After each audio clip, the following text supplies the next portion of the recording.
Hello friends, welcome back to channel. இது உங்கள் J ஆரியோ. சூற காத்து காத்து காத்து என்ன பார்த்து சூற காத்து காத்து. ஸோ இன்றைக்கி நம்ம சேனலில் நம்ம அஜித்குமார் அவர்களுடைய குட் பேட் அக்லி படத்தை பற்றி தான் பார்க்க போகிறோம். ஆமாங்க, படம் வந்து பார்த்திங்கன்னா கன்ஃபார்ம், அதாவது நம்ம பொங்கலுக்கு ரிலீஸ் ஆயிரும் அப்படின்றத திருப்பியும் நம்மளுடைய படத்துடைய டைரக்டரான ஆதிக் ரவிச்சந்திரன் கன்ஃபார்ம் பண்ணிட்டார். ஸோ விடாமுயற்சி தான் தள்ளி போவதை தவிர குட் பேட் அக்லி சொன்ன டேட்டில் கரெக்டாக வந்துடும் அப்படின்ற ஒரு அப்டேட்டும் கிடச்சிருக்கு. ஸோ அதே நேரத்தில் பார்த்திங்கன்னா படத்துடைய ஃபஸ்ட் சிங்கிள் தாறுமாறாக ரெடி ஆகிட்டு இருக்குது. ஸோ சீக்கிரமாக ரிலீஸ் ஆயிரும் அப்படின்ற ஒரு அப்டேட்டும் வந்திருக்கு. ஸோ ஃபஸ்ட் சிங்கிள் எப்படி இருக்க போகுது அப்படின்றதுக்கு நானும் ரொம்ப அவலாக இருக்கேன். ஏன்னா படம் வந்து பார்த்திங்கனாலே அவருடைய லுக்ஸாக இருக்கட்டும், அங்கங்கே கிடைச்ச பிக்ஸாக இருக்கட்டும், எல்லாத்தையும் வச்சு பார்த்தாலே தெரியுது படம் வந்து ஒரு கேங்ஸ்டர் படமாக தான் இருக்கும்.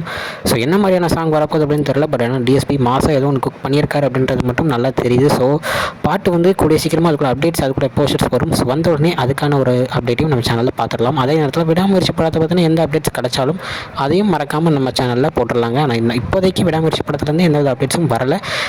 குட் பேட் அக்லிலேருந்து பார்த்திங்கன்னா நாளையோட, அதாவது அஜித் சாருடைய ஃபுல் ஷூட்டிங் முடியுது. அதுக்கப்புறம் அவர் வந்து திருப்பி ரேசிங் போயிடுவார் அப்படின்ற ஒரு நியூஸ் கிடச்சிருக்கு. ஸோ இதுதான் இப்போதைக்கு கிடைச்ச அப்டேட். ஓகே ஃப்ரெண்ட்ஸ், இதுதான் இன்றைக்குள்ள வீடியோ. இன்னொரு உங்களை வந்து பார்க்குறேன். அது வரைக்கும் உங்கள்கிட்ட இருந்து போகிறது உங்கள் ஜஸ்வின். Bye friends.